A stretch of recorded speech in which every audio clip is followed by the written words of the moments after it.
Hola, hola, buenos días. Dios los bendiga a todos, a todas en este día de gracia y bendición.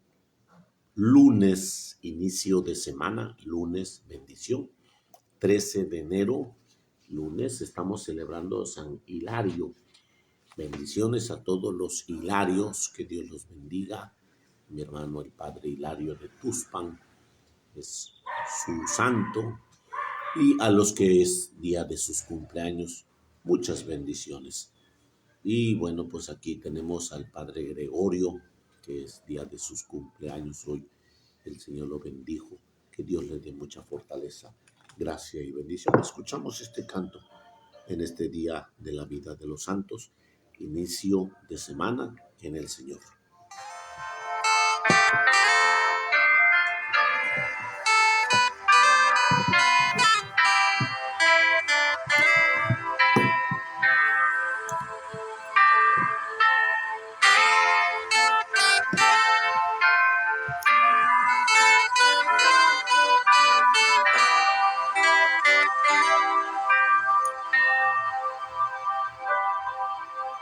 Eres tan sencilla como luz de amanecer.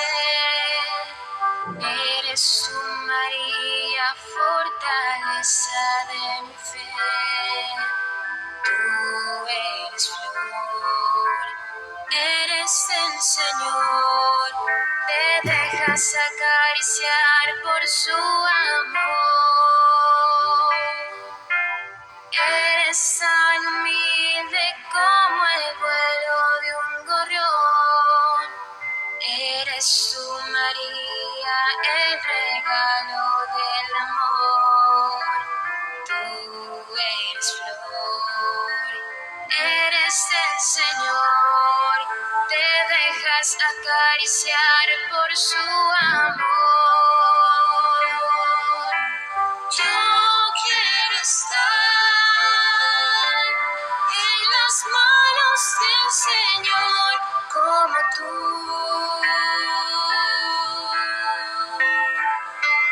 para amar en las manos del Señor como tú.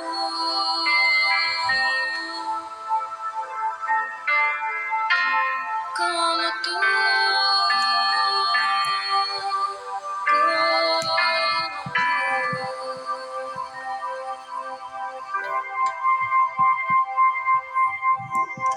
eres tan pequeña como el canto de mi voz. Eres la grandeza de aquel que te modeló. Tú eres flor, eres el Señor. Te dejas acariciar por su amor. Eres tan hermosa como el cielo, como el mar. Eres tú, María, como el gozo de soñar. Tú eres flor, eres el Señor. Te dejas acariciar por su amor. Yo quiero estar en las manos del Señor como tú,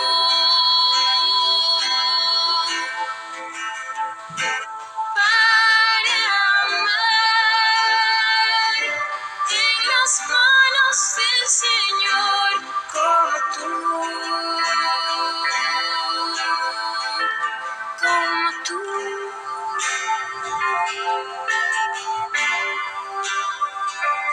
Como tú.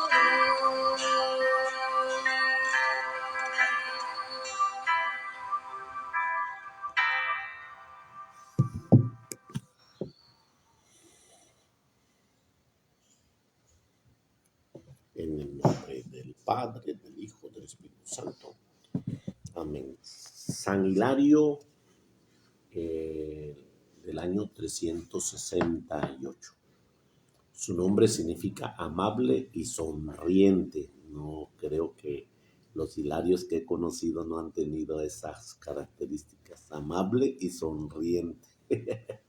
Murió el 13 de enero del año 368. San Agustín dice de él, es un ilustre doctor de nuestra Santa Iglesia. Y San Jerónimo lo llama hombre de gran elocuencia, trompetas de Dios para alertar la verdadera religión contra la herejía.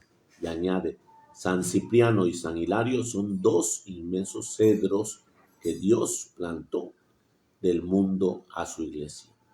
Nació en Poitiers, Francia, en el año 315, de familia pagana, y le proporcionó una esmerada educación. Hizo sus estudios en su ciudad y en Roma y Grecia. Durante 10 años se ejercitó en la poesía y aprendió elocuencia y estudió mucho filosofía de Platón. Durante sus años de estudio supo liberarse del ambiente de corrupción que había entre los estudiantes y en llevar una vida honesta y virtuosa. Le sirvió muchísimo para mantener su cerebro despejado, para aprender mucho y retener lo aprendido. Los paganos decían que había muchos dioses y estos le fastidiaban a él. Por eso cuando leyó la Biblia se entusiasmó al encontrar allí la idea de que no hay más que un solo Dios eterno, inmutable, poderoso, principio y fin de todas las cosas. El libro que lo convirtió fue el Evangelio de San Juan, pero él mismo cuenta en su autobiografía que el libro que lo acompañó toda la vida y que lo sirvió de meditación cada día fue el Evangelio de San Mateo. A los 30 años vivía atormentado por la idea del cual sería él el destino que nos espera en la eternidad. Cuando encontró el Evangelio de San Juan, allí al leer que el Hijo de Dios se hizo hombre para salvarnos, a esta noticia encontró la respuesta a sus dudas. A él le sucedió lo que le había pasado a muchísimos santos, que una buena lectura ha cambiado su vida. Era casado y tenía un hijo, y en el año 345 se hizo bautizar junto con su esposa y su hija. Desde entonces se dedicó con toda su alma a leer y a estudiar las Sagradas Escrituras. Dejó toda lectura simplemente mundana. Venancio Fortunato, que escribió su biografía, cuenta que la vida de este hombre era tan virtuosa y tan buena ejemplo que la gente decía que más parecía un santo sacerdote que un hombre casado. Y en el año 350 murió el obispo Pointer y el pueblo aclamó como obispo a Hilario, su esposa y su hija, que se habían vuelto muy santas. Se retiraron a vivir como fervorosas religiosas y nuestro santo fue nombrado obispo. Desde entonces, Hilario se dedicaba a la ocupación que va a ser oficio principal del resto de su vida: combatir a los herejes arrianos que decían que Jesucristo no era Dios. Arrio fue un hereje que se dedicó a enseñar que Jesucristo no es Dios, sino un simple hombre.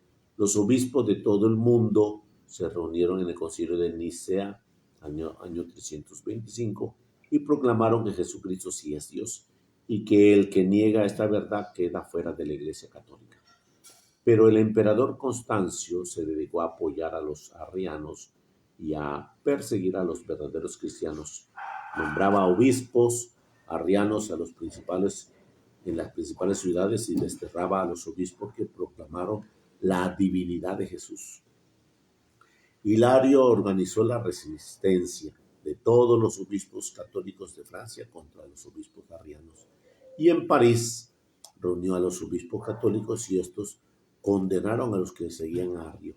Pero los arrianos los acusaron ante el emperador y Constancio decretó el destierro de Hilario hasta Frigia, más allá del Mar Negro. Allá estuvo desterrado por 4 años, pero este destierro, que le hizo sufrir mucho, le fue también muy provechoso porque allá aprendió el idioma griego y pudo leer los libros de los más grandes sabios cristianos de la antigüedad en Oriente y aprendió también la costumbre de entonar muchos cantos en las ceremonias religiosas. Durante su estadía en Oriente adquirió una importantísima documentación para los famosos libros que luego iban a publicar en favor de la religión. Jamás despreció una ocasión para aumentar sus conocimientos religiosos, pero en Constantinopla fue invitado a un concilio de los arrianos y allá habló tan maravillosamente explicando la divinidad de Jesucristo que los herejes pidieron al embajador que los expulsara otra vez hacia Occidente, porque podía convencer a toda esa gente que Jesucristo sí es Dios. Y el gobierno dio el decreto de que quedaba expulsado hacia Francia y así pudo volver a su país. La gente decía, Hilario fue expulsado hacia Oriente por hablar muy bien de Jesucristo en Occidente, de Oriente a Occidente, y fue expulsado hacia Occidente por hablar bien de Jesucristo hacia Oriente. En el año 360, Hilario entraba otra vez triunfante en la diócesis de Poitiers, en medio del júbilo más indescriptible. San Jerónimo dice que Francia entera se volcó a los caminos a recibir como héroe que volvía victorioso después de luchar sin descanso contra los que decían que Jesucristo no era Dios. Y nuestro Señor, para demostrar la santidad del gran obispo, le concedió hacer varios milagros. El más sonado fue la resurrección de un joven que ya llevaba a enterrar. Llegado otra vez a la ciudad, el santo se dedicó sin descanso a defender la verdadera religión y a combatir la herejía de los arrianos. En uno de sus escritos pone a Dios como testigo de que el fin principal de toda la vida es emplear todas las fuerzas y hacer conocer más a Jesucristo y hacerlo amar y con el mayor número de personas que le sea posible. A las personas que iban a consultarle les recomendaba que todas sus acciones las terminaran con algunas oraciones. Y redactó luego en su libro más famoso llamado La Trinidad, en los mejor que se escribió de toda la antigüedad acerca de la Santísima Trinidad. También publicó un comentario del Evangelio de San Mateo y un comentario a los Salmos. Otra gran obra de San Hilario fue reunir un grupo de personas fervorosas y enseñarles a vivir en comunidad, lejos de lo mundano, dedicándose a la oración, a la penitencia y al trabajo y a la lectura de las Sagradas Escrituras. Entre los religiosos estaban su esposa y su hija. Entre los religiosos, el más ilustre de los religiosos fue San Gregorio de Tours, que fundó después la primera monasterio en el país Francia. En Oriente había aprendido que los arrianos y los agnósticos, para atraer gente a culto, entonaban muchos cantos, y él, que era poeta, se dedicó a componer cantos y a enseñarlos y hacerlos cantar en las ceremonias religiosas de los católicos. San Isidro dice que el primero que introdujo en Europa la costumbre de entonar himnos, cantos durante la ceremonia religiosa fue San Hilario. Años más tarde, San Ambrosio introducirá esta costumbre en la cátedra de Milán y los herejes lo acusarán ante el gobierno diciendo que por los cantos tan hermosos que entona su iglesia le quitan a ellos sus clientes, que van a donde los católicos porque allá cantan más y mejor. Una gran calidad tenía este santo. Era extremadamente cortés y bondadoso. Cuando defendía la verdad cristiana contra los errores de las herejías, era un retumbante polémicas. Pero cuando trataba de convencer a otros para que amaran a Cristo, era un bondadoso padre y un buen pastor. La gente decía, en sus discursos es un león aterrador y en la charla personal es un manso cordero. La lucha era un humano, pero la victoria era extremadamente bondadoso y muy compasivo. Cuando un arriano dejaba sus errores y volvía a creer como católico, ni siquiera permitía que le quitaran el cargo que antes tenía. No quería humillar a nadie, sino a salvar a todos. Los últimos años de su vida los empleó en defender la palabra y por escrito la divinidad de Cristo y la verdadera religión en Francia e Italia. Y logró que la muerte del emperador Constantino y la iglesia, que estaba siendo tan perseguida, volviera a resurgir con admirable rapidez en el país del occidente. Y en el año 1851, el Papa Pío IX declaró a San Hilario doctor de la iglesia por la defensa heroica y llena de sabiduría que hizo en la divinidad de Jesucristo. En el año 368, cuando estaba ya para morir, los presentes vieron que la habitación se llenaba de una extraordinaria luz que rodaba el lecho del moribundo. Quedaron deslumbrados, pero apenas el santo entregó su espíritu, la luz desapareció misteriosamente. Señor Jesucristo, te pedimos que como tu amigo San Hilario, nosotros empleemos también nuestra vida y nuestras fuerzas a hacerte conocer y amar más y más cada día. Bendiciones en San Hilario en este día de la gracia y en su presencia santa y gloriosa. A todos los hilarios, a todas las hilarias que sí la hay, Dios los bendiga, y a todos los que día de su santo, bendiciones, y más aún los que es día de sus cumpleaños. Así sea. Vamos al Evangelio del día. Proclamación del Santo Evangelio según San Marcos. Gloria a ti, Señor Jesús. Después de que arrestaron a Juan el Bautista, Jesús se fue a Galilea para predicar el Evangelio de Dios y decía: se ha cumplido el tiempo y el reino de Dios ya está cerca. Conviértanse y crean en el Evangelio. Caminaba Jesús por la orilla del lago de Galilea cuando vio a Simón y su hermano Andrés. Echaban las redes en el lago, pues eran pescadores. Jesús les dijo: síganme y haré de ustedes pescadores de hombres. Inmediatamente dejaron las redes y lo siguieron.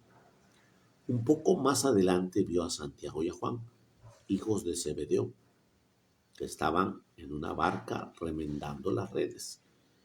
Los llamó y ellos, dejando en la barca a su padre con los trabajadores, se fueron con Jesús. Palabra de Dios.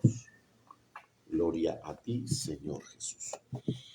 Bueno, pues hoy en este día, lunes, nos habla el Señor que Él no espera confrontarse para nada con quien arrestaron a Juan el Bautista, mirando que ya se ha concluido la proclama de anunciar al Rey de Reyes, el enviado, el precursor, ya ha cumplido. Él se retira a Galilea a seguir el plan de ir a proclamar el Evangelio. Y en ese contexto, él no se queda más mirando la añoranza de que liberen a Juan, uno de los mejores y más grandes profetas, sino que él va y sigue el proceso y inmediatamente dice: se ha cumplido el tiempo, el reino de Dios ya está cerca, conviértanse y crean en el Evangelio. Sigue el proceso de la proclamación de la buena nueva. Y Jesús no se detiene añorando que liberen a Juan, liberen a su primo, liberen a este profeta. No se detiene a confrontar a Herodes, sino que continúa la gracia que tiene que hacer en el bien.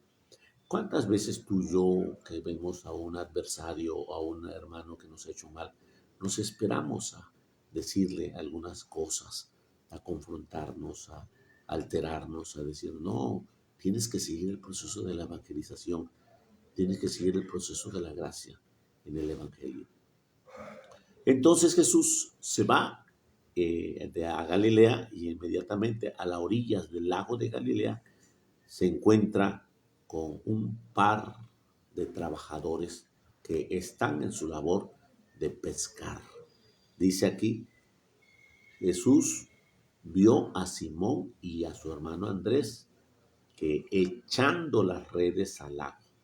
Es decir, estaban en la labor, estaban trabajando, estaban desenvolviendo. Jesús se mete hasta allá en el trabajo y se mete para llamarlos. Entonces, muchos de nosotros tenemos una situación de mirar, no, padre, yo no puedo ir porque estoy trabajando. Y bueno, pues también a nosotros, los sacerdotes, creemos que la evangelización la voy a poder hacer aquí en el templo, aquí en el salón, aquí en la casa parroquial. No, nosotros tenemos que salir al esquema de cada uno de los que tienen actividades fuera. Jesús sale a la orilla del mar de Galilea y ahí se queda. ¿Cuántos de nosotros, incluyéndome, nada más evangelizo bajo del techo del templo? Y no salgo, no he salido. Bueno, sí he salido, pero no ha sido un constante vivir. Y aquí miramos que Jesús lo hace todo fuera, no lo hace en una estructura como ahora la tenemos. Lo hace todo fuera. Sale y inmediatamente les dice, síganme, los haré a ustedes pescadores de hombres. Y ellos dejando la barca, ellos dejando las redes, inmediatamente lo siguieron. Segundo panorama. Siguiendo Jesús adelante, vio a Santiago y a Juan, hijos de Zebedeo, que estaban en una barca remendando las redes. Estaban siguiendo esa labor de trabajo ordinario. Entonces, dentro de eso ordinario, Jesús le llama a lo extraordinario. Y los llamó, y dejando a su padre, escúchalo bien, dejando la barca a su padre, con los trabajadores se fueron con Jesús. Bueno, pues este papá conoce la labor de los hijos, que es ir y seguir a Jesús. ¿Cuántos papás se niegan y cuántos señores le dicen a la esposa, otra vez vas a la misa? ¿No fuiste ayer domingo? ¿Por qué vas a ir otra vez? Y no entienden la gracia de esta situación. Por eso, dejándolo a su padre, siguieron a Jesús. Ahora bien, ahora yo te invito a que mires que muchos papás o muchos esposos son como que recelosos a la obra de Dios.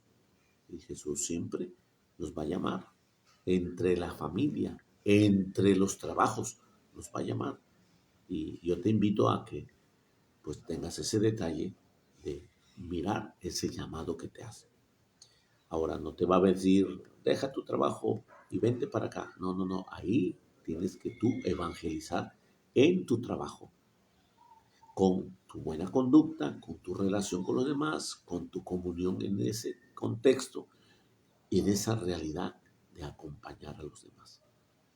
No te va a decir, vente, vamos al salón de la parroquia, salón parroquial, vente, vamos a esta celebración. No, te invita a que ahí extiendas y hables de Jesús. Con pequeñas ambulatorias, bendigas a los que te encuentras, trates con el amor de Dios a los que vas relacionándote en los servicios y ten ese espíritu abierto. Cuando escuchamos el Evangelio, que dentro del trabajo está su padre, pues es un parámetro un poco delicado. Yo me he encontrado papás que dicen, padres, que yo no puedo ir porque estamos trabajando. Y bueno, pues yo llego al local, sin lugar a dudas están trabajando, y ahí me pongo a platicar con ellos. Y en el momento de ponerme a platicar con ellos, inmediatamente les exhorto. Es bueno tu trabajo, pero realmente este trabajo es de Dios. No puede ser más que Jesús. Sí, padre, ya al rato voy. Y ciertamente yo me regreso y al rato llegaron estas gentes para la labor determinada. Bueno, pues es la obra del Señor que tenemos que hacer. No tenemos que quedarnos estacionados en un lugar. Tenemos que salir. El Papa Francisco lo menciona, una iglesia en salida. Una iglesia en salida, lo mismo que menciona en el contexto sinodal. Vayamos al encuentro de los demás. Así que hoy te invito a que mires este tema como el Evangelio de la vocación.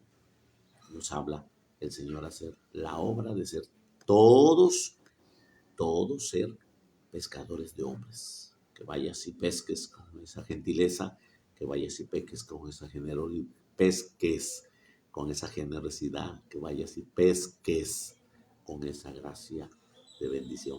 Escúchalo bien, pesques con ese espíritu del Señor. Que Dios te colme de gracia y bendición.